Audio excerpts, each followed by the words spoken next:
కొత్తపల్లి కొత్త రుచులకు స్వాగతం. Case packing చింతపండు గుజ్జు. క్రమం తప్పకుండా రోజువారీ చేసుకునే కూరల్లో వాడుకునే వంట పదార్థాలలో చింతపండు ఒకటి. ఈ చింతపండు నుంచి తీసుకున్న గుజ్జును రకరకాలుగా వాడతాము. ఈ గుజ్జు తయారీకి మనం ప్రతిసారి కొంత సమయాన్ని కేటాయించాల్సి ఉంటుంది. అలా కాకుండా ఈ చింతపండు గుజ్జును కనుక ప్రత్యేక పద్ధతిలో తయారు చేసుకుని నిల్వ ఉంచుకుంటే మనకు ఎంతో సమయం కలిసి వస్తుంది.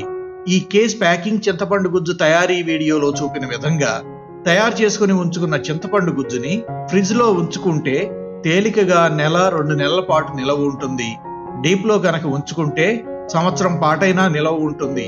తయారుగా ఉన్న ఈ చింతపండు గుజ్జును ఎప్పుడు కావాలంటే అప్పుడు కేవలం టమాటో, ఉసిరికాయ, దోస, ములగ, కాలీఫ్లవరు, క్యారెట్ వంటి కూరగాయలతో ఊరగాయ పచ్చళ్ళ తయారీలోకి మాత్రమే కాకుండా వంకాయ పులుసు, బెండకాయ పులుసు, సొరకాయ పులుసు వంటి వెజ్ పులుసు కూరలలోకి, తోటకూర వంటి పప్పు కూరలలోకి, పులిహోర, సిరియాళి మొదలైన పలహారాల తయారీలోకి, చేపల పులుసు, రొయ్యల పులుసు వంటి నాన్ వెజ్ కూరల్లోకి ఎంచక్కా వాడుకోవచ్చు.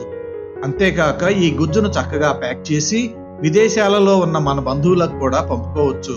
కేస్ ప్యాకింగ్ చింతపండు గుజ్జు తయారీకి కావలసినవి: గింజలేని చింతపండు 1/2 కేజీ, ఉప్పు 2 టీ స్పూనులు, పసుపు 1 టీ స్పూను, నూనె 3 లేదా 4 గరిటెలు.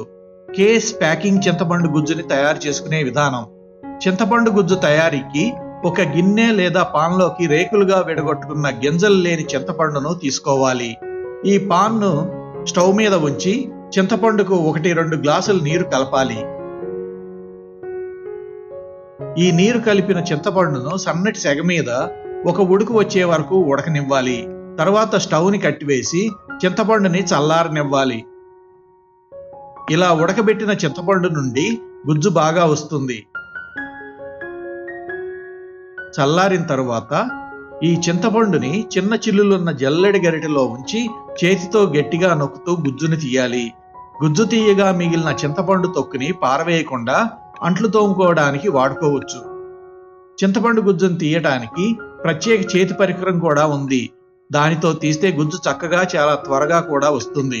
ఇలా తీసుకున్న చింతపండు గుజ్జుని పాన్లోకి తీసుకోవాలి. ఈ చింతపండు గుజ్జు ఉన్న పాన్ని స్టవ్ మీద ఉంచి గుజ్జులో నూనెను వేసి ఈ గుజ్జు చిక్కబడే వరకు సన్నటి సెగ మీద అడుగంటకుండా మధ్య మధ్యలో కలిగి త్రిప్పుతూ బాగా ఉడకనివ్వాలి. ఇప్పుడు స్టవ్ని కట్టివేయాలి.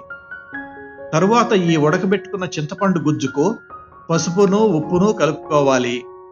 అంతే, కేస్ ప్యాకింగ్ చింతపండు గుజ్జు తయారు.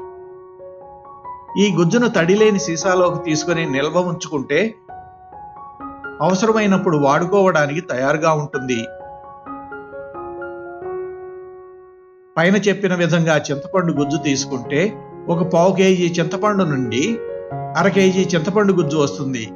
కొంతమంది చింతపండు నానబెట్టి నానిన చింతపండునంతా మిక్సీలో మెత్తగా గుజ్జులాగా చేసి దాన్నే ఉడకబెట్టుకొని నిల్వ ఉంచుకొని వాడుకుంటారు. కానీ ఇది అంత రుచిగా ఉండదు. మా కేస్ ప్యాకింగ్ చింతపండు గుజ్జు తయారీ వీడియోను వీక్షించినందుకు ధన్యవాదాలు. మా వీడియో కనుక మీకు నచ్చినట్లయితే ఈ వీడియోకి లైక్ కొట్టి మరిన్ని రుచికరమైన వంటకాల కోసం మా యూట్యూబ్ వంటల ఛానల్ కొత్తపల్లి కొత్త రుచులకు సబ్స్క్రైబ్ చేయండి. మా ఛానల్ అప్డేట్స్ ఎప్పటికప్పుడు మీకు తెలియాలంటే బెల్ బటన్ని నొక్కండి. అంతేకాకుండా మీకు తెలిసిన వారికి ఈ వీడియోని షేర్ చేయండి.